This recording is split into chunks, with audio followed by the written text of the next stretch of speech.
teman-teman dan Bapak Ibu. Bagaimana nih kabarnya selama masa PPKM? Semoga selalu dalam keadaan sehat walafiat, dijauhkan dari penyakit-penyakit yang berbahaya, serta dilancarkan rezekinya. Amin. Perkenalkan, aku Devi Suyanti, mahasiswa Institut Pertanian Bogor, yang merupakan salah satu anggota tim KKN Jakarta Pusat 01.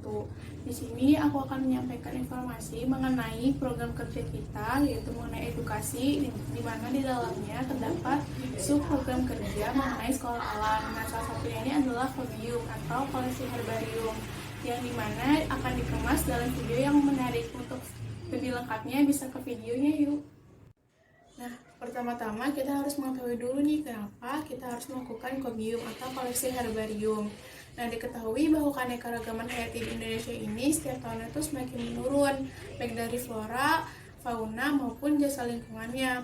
Nah, keanekaragaman hayati merupakan faktor yang paling penting dalam keseimbangan bumi dan isinya.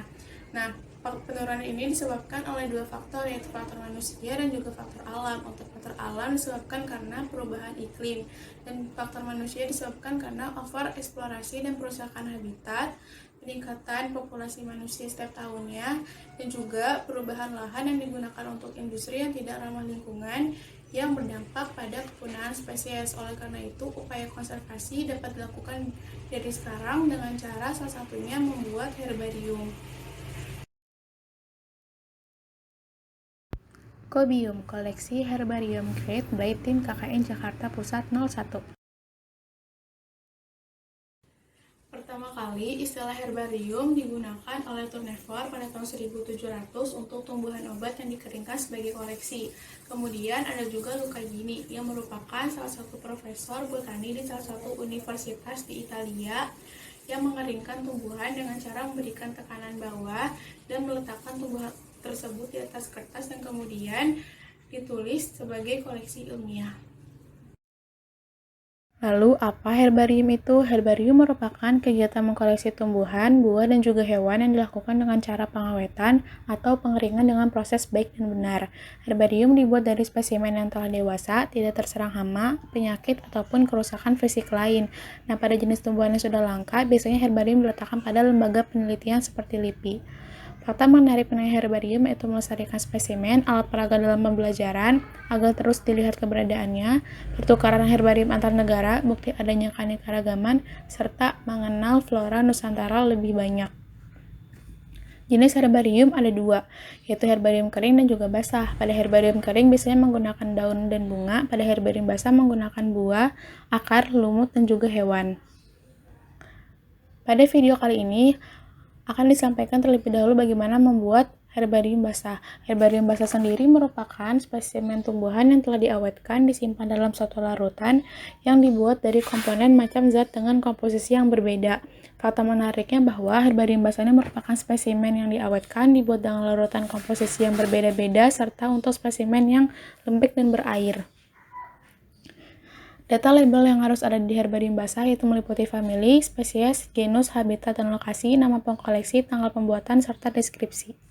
Berikut adalah bagaimana cara pembuatan herbarium basah dengan baik dan benar. Untuk alat dan bahan ada alkohol 70%, aquades, gelas ukur, spesimen, data label, toples kaca, dan solatif. Setelah menyiapkan semua alat dan bahan, kita dapat langsung ke tahap yang pertama, yaitu dengan menuangkan larutan alkohol sebanyak 400 ml ke dalam gelas ukur ataupun ke alat pengukur lainnya.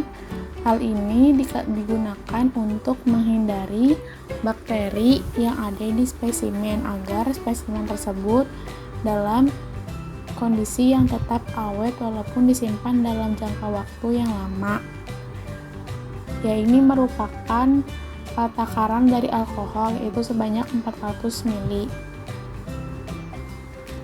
Kemudian kita bisa tuangkan ke dalam toples kaca ataupun ke dalam tempat yang dapat dilihat dari luar secara jelas agar kita dapat mengetahui perkembangan atau pertumbuhan dari spesimen ini, apakah masih dalam kondisi yang baik atau dalam kondisi yang kurang baik. Kemudian dapat memasukkan Aquades ke dalam gelas ukur yang tadi yang sebelumnya sebanyak 300 ml.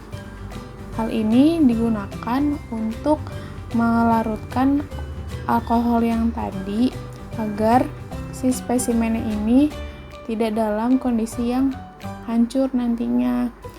Nah, kemudian tuangkan ke dalam toples kaca dan ratakan larutan alkohol dan juga Aquades.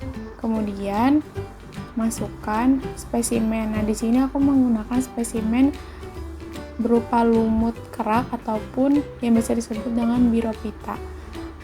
Masukkan beberapa spesimen ke dalam toples kaca yang sudah diisi larutan alkohol dan juga Aquades secara perlahan menggunakan pinset ataupun menggunakan pencepit lainnya.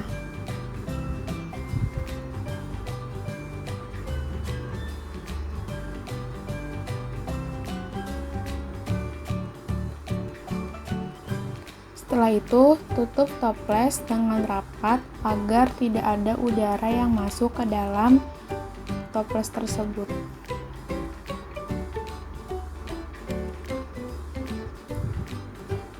Nah, di sini aku sudah ada data tabel yang dimana untuk memberikan identifikasi dari si spesimen ini, kapan kita membuatnya, kemudian siapa yang mengkolektornya, terus kemudian jenis dari spesimennya apa, kemudian dari famili apa gitu, dan juga deskripsi singkat dari si spesimen tersebut agar kita mengetahui dari habitat dari mana, lokasinya dari mana, dan juga ciri-ciri dari spesimen tersebut. Kita bisa meletakkannya atau menempelkannya pada toples kaca tersebut.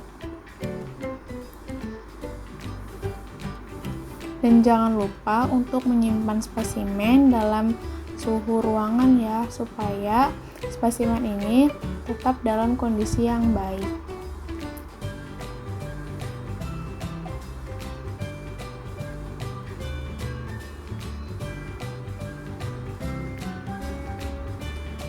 Yap, berikut ini merupakan spesimen yang dibuat dengan herbarium basah. Videonya menarik bukan? Jangan lupa buat disebarkan ke masyarakat yang lain ya, dan tunggu video berikutnya. Terima kasih.